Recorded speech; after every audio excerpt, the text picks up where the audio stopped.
সরকারি চাকুরিজীবীদের স্বপ্ন পূরণ আগামী রবিবারে বাস্তবায়ন নবম জাতীয় পে স্কেল ৩ অক্টোবর তারিখে পূর্ণাঙ্গ কার্যকর প্রধান উপদেষ্টা এবারের নবম জাতীয় পে স্কেলের সাথে এমপিও শিক্ষকদের সংযুক্ত করার দাবি বিস্তারিত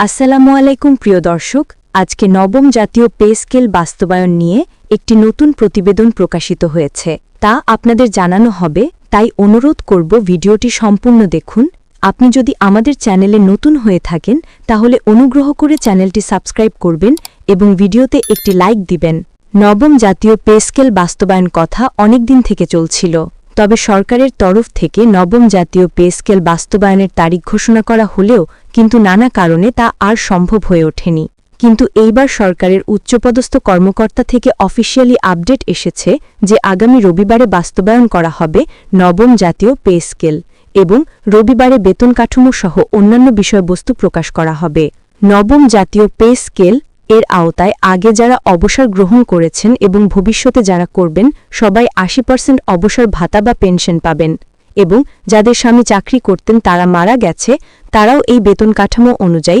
৮০% বেতন ভাতা পাবেন আশা করা যাচ্ছে কারণ এইবার ড মোহাম্মদ ইউনুস একটি যুগান্তকারী পদক্ষেপ গ্রহণ করবেন যাতে ভবিষ্যতে চাকুরিজীবীদের কোনো হেনস্থা বা বৈষম্যের শিকার না হতে হয় এটির উপর কিন্তু বর্তমানে অন্তর্বর্তীকালীন সরকারের নজর আছে আজকে পে কমিশনের চেয়ারম্যান জনাব জাকির আহমেদ খান একটি চিঠি প্রধান উপদেষ্টা বরাবর প্রেরণ করেন সেখানে তিনি নবম জাতীয় পে স্কেল বাস্তবায়ন করা নিয়ে আগামী দিনের বৈঠকে প্রধান উপদেষ্টার উপস্থিতি কামনা করেছেন এবং তিনি সিদ্ধান্ত নিয়েছেন আগামী রবিবারে চূড়ান্ত সিদ্ধান্ত গ্রহণ করা হবে নবম জাতীয় পে স্কেলের রবিবারের মধ্যে ১২টি গ্রেড প্রকাশ করা হবে কোন গ্রেডে কত বেতন রাখা হবে তা কিন্তু রবিবারের বৈঠকের মাধ্যমে অনুমোদন দেওয়া হবে ইতিমধ্যে কিন্তু নবম জাতীয় পে স্কেলের ১২টি গ্রেডের যে বেতন কাঠামো প্রকাশ করার সিদ্ধান্ত নেওয়া হয়েছে সেই বেতন কাঠামো আমরা গোপনে পেয়েছি নিচে তা উল্লেখ করা হয়েছে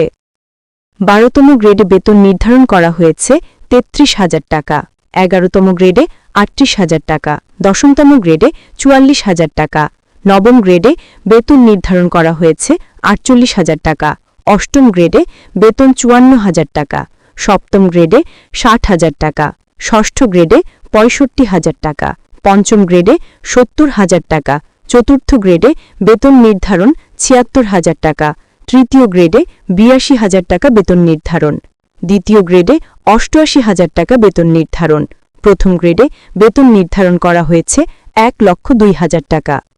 এই বেতন কাঠামো অনুযায়ী আগামীতে সরকারি চাকুরিজীবী কর্মকর্তা ও কর্মচারী ও এমপিওভুক্ত শিক্ষক সহ যারা ইতিমধ্যে চাকরি থেকে অবসর গেছেন বা যারা আগে ৫০% পেনশন ভাতা পেতেন তাদের সবাইকে এই নতুন নবম জাতীয় পে স্কেলের আওতায় আনা হবে এবং পেনশনারদের ৩০% পেনশন বাড়িয়ে ৮০% কার্যকর করা হবে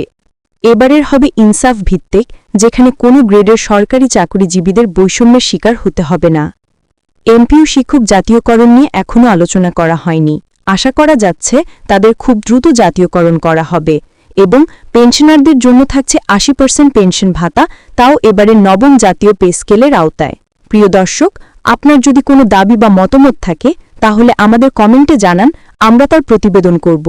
আমরা সবসময় সরকারি চাকুরিজীবীদের পাশে আছি এবং ভবিষ্যতেও থাকব ইনশাআল্লাহ